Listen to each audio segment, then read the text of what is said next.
Alberta Pork Congress 2006 is proud to present the Feed Right Lifetime Achievement Award to Roger Charbonneau of St. Helena, Alberta.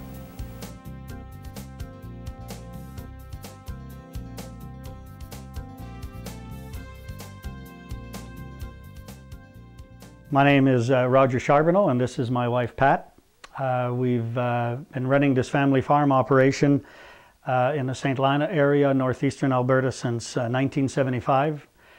We've been running a 120 sow farrow to finish, also doing some cereal crop production, oil seeds and pulses, about 800 acres a year. What led you to pursue a career in the pork industry? The first thing you have to do is to like pigs. And I certainly always did. I grew up on a mixed farm. When we first started out, we actually started very small as a tryout, 15 sows. And then we grew to 50 sows, but we were doing a farrow wean operation. I had a couple of local finishing barns that took all of the production that I had. And therefore now we're all in, all out with the Unipork system. And we'll be finishing approximately 3 batches of 600 pigs each per year. Why did you get involved with the Alberta Pork Board? Well, I guess I've always believed if you're involved in an industry and there's an organization that is leading your industry, it's a natural that you should become involved. And when I became a delegate in 1985 approximately, that's what I had in mind. There were some issues there and I was interested in.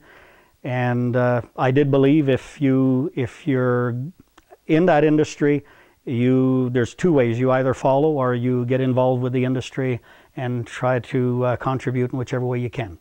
As a board member, what issue was your greatest challenge? I guess the first issue when I became a delegate, and it's one that probably a lot of people have forgotten, but the ownership of Fletcher's was a hot topic at that time. And when I became a delegate, when the opportunity arose to get on the committee that was going to look at how to resolve that issue of Fletcher's with producers, I became very interested and I got on that committee, and actually before my term with Alberta Pork was done, we had solved that.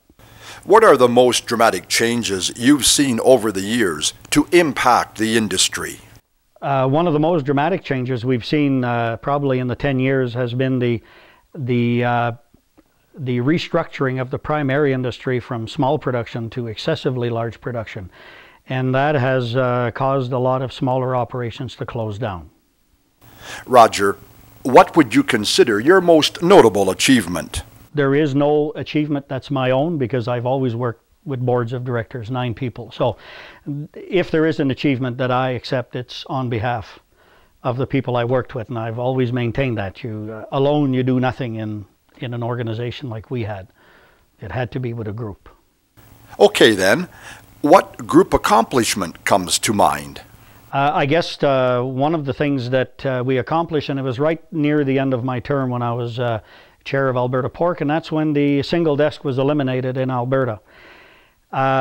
We had an industry that had been accustomed to single desk. They had been accustomed to people looking after the marketing needs. When we moved away from that, the industry was a bit apprehensive, and our board of directors made sure that when the split was made, that we had 2 very strong organizations to represent producers. Alberta Pork representing the universal side, and the Western Hog Exchange representing the marketing. And that was key, and we did accomplish that, and that's something I'm very proud of on behalf of our board. If you could turn back time, what changes would you have made to your farming enterprise?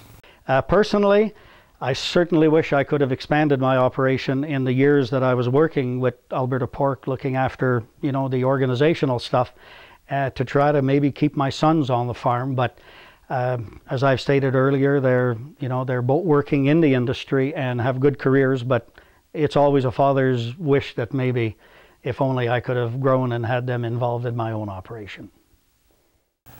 Roger, what advice do you have for those becoming involved in pork production? One word of advice: you can't do it alone anymore. Nobody can build the kind of operation that's needed today on their own. You either get involved with others as an investor group and build a very large facility, or you can own maybe one portion of the cycle, whether it's weaners or it's finishers, but you better do it within a system so that you have the good genetics. You've got absolutely what the packers want. But you always have to remember, if you do build your own barn, large is not necessarily the answer. You've got to manage it well. The investors have to be very mature. It is a business, and there's really no room to be an individual. You're going to have to do it in cooperation with many others. What do you think the Alberta pork industry will look like in 10 years? Well, if the next 10 years is as interesting as the last 10, it's certainly going to see a lot of changes.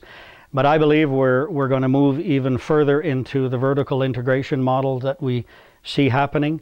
And you know, this is only an idea of my own, but a voluntary type of supply managed, I think, will evolve as the industry goes larger, and it takes more of a corporate structure. And I think it has to go that way. We just can't lose the kind of money we lost in the past. And I don't think that's good for either sector at the moment. Are there any special people you would like to thank that contributed to your achievements over the years? My involvement with Alberta Pork over the years has only been possible because of my family.